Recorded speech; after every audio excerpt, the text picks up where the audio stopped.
Ẹ kú dédé àsìkò yìí, àdúrà gbogbo Ọlọ́run ó dúró tì wá. A ti ń wá yín gẹ́gẹ́ ó ti tó bí ọjọ́ mẹ́ta. Ọpẹ́ ẹ̀yin ni olórí ọ̀dọ́ gbogbo ìlú Kweme Kingdom. Allahu Akbar. Àwa ń gbọ́rọ̀ arákùnrin kan tí wọ́n ń pè ní Alhaji Gusi, Alhaji Ubama, orúkọ tí wọ́n ti ẹ̀jẹ̀ tí ẹ̀ pọ̀ wọn náà wá.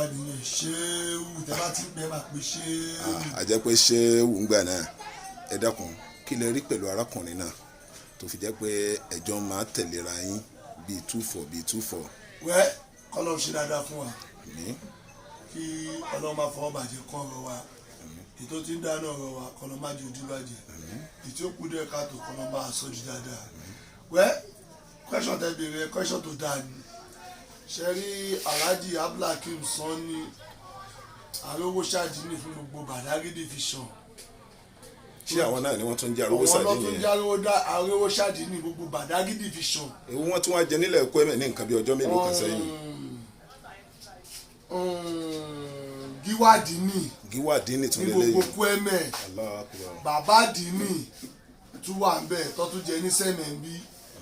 kó tó wá jí pé Ọlọ́run tún wá ní wọn ló tún tọ́ sí tó tún fi wọ́n ṣe olórí Yorùbá ní gbogbo tó ń jẹ́ tilé tó kó Kweme. Ẹ dákun sáwọn èèyàn tí wọ́n tún lè jẹ olórí Yorùbá yẹn ṣé wọ́n sí nílẹ̀ Kweme tá a wà yìí ni. Wọ́n pọ̀ lóòótọ́ ìgbẹ́ni tí adé bá tọ́ sí làǹfọ̀nadé ó jẹ́ ẹ̀dá kan tí ò ń ju oyè ìtọ́nàbá ní kó tásìkò ẹ̀ ló máa ń gbà àsìkò ẹ̀ tó ni wọ́n fi lọ kì í ṣe kó tọ́náwó ẹbí kò tọ́náwó yè kì í rẹ̀ fowó royè ìmọ̀ tásìkò ẹ̀ tó wọ́n fi lọ kábíyèsí wa ọlọ́jà rí pé òkìkí ọlá wọn ṣóyè òun ló pè é pé ohun òun ipò Yorùbá rẹ̀ dà yìí wọ́n lóhun òun kò máa fi kọjú ẹ̀ nígbà tó dẹ̀ fi lọ wọ́n délé wọ́n sọ fún ọ̀rọ̀ ìgbà tó kú kódà wọ́n tún bí fálẹ́rè lórí ẹ̀ ìgbà tó àgbàgbà bí fálẹ́rè wọ́n tún ní káwọn ọ̀dọ́ torí gbà ìyàwó tí sínú ọ̀dọ́ àwọn ọ̀dọ́ tún lọ wọ́n tún lọ ṣe mítìn òun náà ni wọ́n tún dìbò fún àti ìgbà yẹn lọ́lọ́run fi sọ wọ́n di olórí wa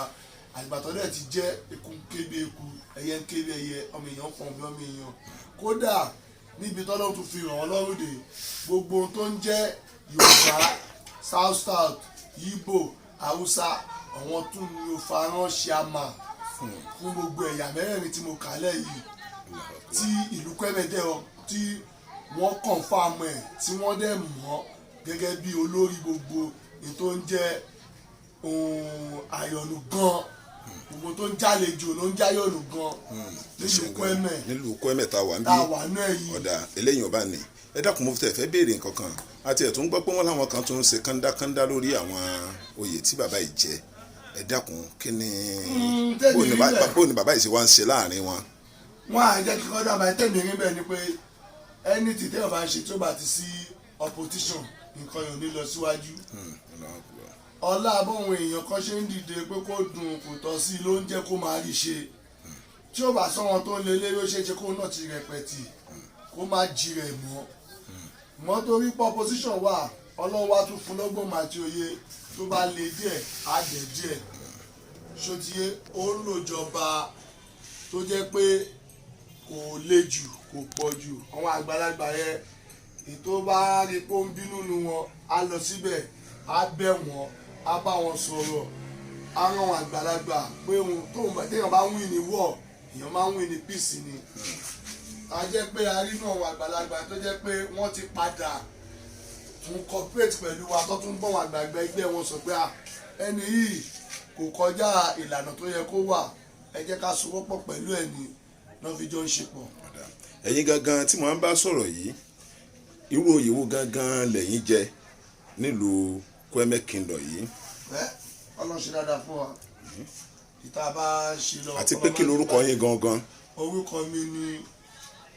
Abdulsemiu Alárápé tí gbogbo èèyàn mọ̀ sí Ṣeun alias mi tí gbogbo èèyàn mọ̀ ní Ṣeun Tọ́mì. Ṣeun Tọ́mì. Yes. Wọ́n nílùú Kweme tá wà lónìí tó ń jẹ́ pé ká sọ pé community nínú Fẹ́mi Ọlọ́run àwa lọ́lọ́run yàn gẹ́gẹ́ bí youth leader nílùú Kweme lónìí ṣòtíyé kò sẹ́ni tí kò sí báyìí fẹ́ẹ́ rìn torí òdì míì wọ́n ṣe ń gbógun ta síwájú wọ́n gbógun tàwa náà àìmọye mélòó la fẹ́ kà mọ́ tọ́lọ́run bá ti yàn kóun náà fọpọ́ lọ ṣe àṣìjọ fọgbọ́n tó bẹ́ẹ̀. ẹ ṣe gan kí ìmọ̀ràn wo lẹ wá fẹ́ fún àwọn èèyàn wọ̀nyí láti pé kí àwọn náà ó ṣe kí ìlọsíwájú kó tún lè bá a bá ẹgbẹ́ Yorùbá nílẹ̀ Kwẹ́mẹ̀. wẹ́ àwọn mi ò pọ̀ ìmọ̀ràn tí mo lè nínú pọ̀ ṣe rí ètò wà lẹ́yìn tó pin tábàjọ fọ àwa sowọ́pọ̀ ẹ rí i pé Yorùbá àti kó àti ní òmìnira tó pọ̀ nígbà tí Abdulhakeem Sanni débẹ̀ tó di lídà Yorùbá yìí. gẹ́gẹ́ bí ìfọwọ́sowọ́pọ̀ ọba wa Kwẹ́mẹ̀ láti òkè. àti ní oríṣiríṣi ìgbàláyè tẹ́pẹ́tẹ́lẹ̀ bí kò mọ ọmọ Yorùbá kọ́ ní kó máa fọwọ́ walẹ̀ kọ́ ná wọn náà kùnà kọ́ gbé sàgbétọ́ nígbà tá a débẹ̀ yìí àwọn àgbàlagbà bọ̀ wọ́n pòwe wọ́n náà yìnyín pọ̀ méjì ló ń jẹjọ níyà tọ́ka bá síwájú tí paramọ́lẹ̀ tẹ̀lé tí sèbè tẹ̀lé tẹ́jọ́ làwọn àwọn rúru bọ̀ ta ni ó tọ́ka ní rúmọ̀lẹ̀ ta ni ó dúró ọ̀rọ̀ wá dà gẹ́gẹ́ bí bẹ́ẹ̀ ṣé rí tẹ̀mí ìrìnmọ́ tẹ̀mí ni pé níbi tọ́rọ̀ wá dé yìí èmi ò rí pé a nídìí ọ̀tẹ̀ àbá nídìí inú níbí ni ju pé kájọ sowọ́pọ̀ kájọ gbé Yorùbá lárugẹ ibi ilé rí tọ́lọ́ mú wa lọ kí gbogbo àjọ débẹ̀ kọ́ńtà á máa dàbí ọ̀rọ̀ wọn ọmọ Ísírẹ́lì lọ́jọ́ kìíní àná tọ́tẹ̀lé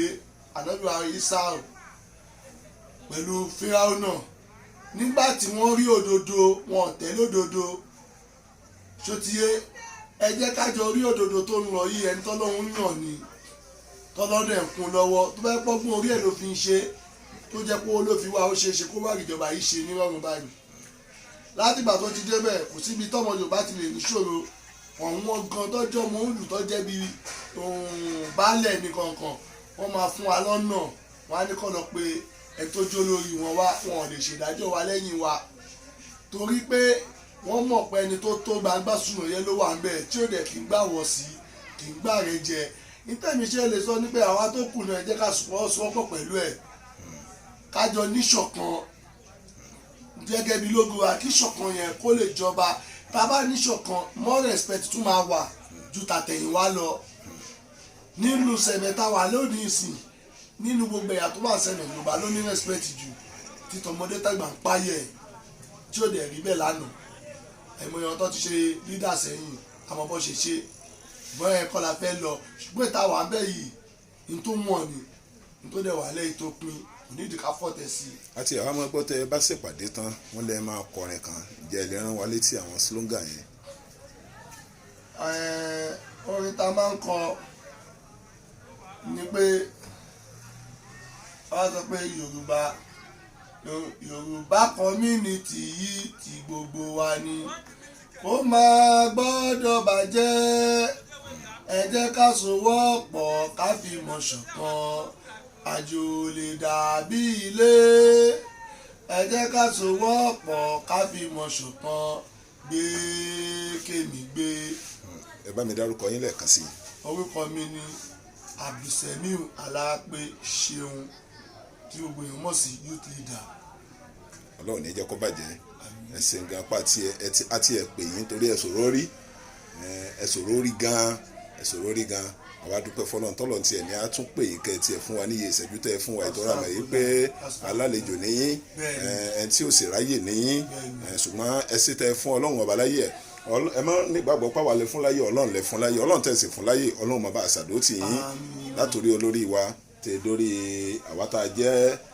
àṣọ ọmọ ẹgbẹ́ náà tí wọ́n ń pàṣẹ lé lórí Ọlọ́run ní jẹ́ wọ́n ṣe àṣẹpa wọn sì ní ṣùlẹ̀ tẹ̀ ọlá kún àtìfẹ́yà kún náà la hawla wala quwwata illa billahi ẹ ṣé gan ni mo dúpẹ́ lọ́wọ́ yín masalam.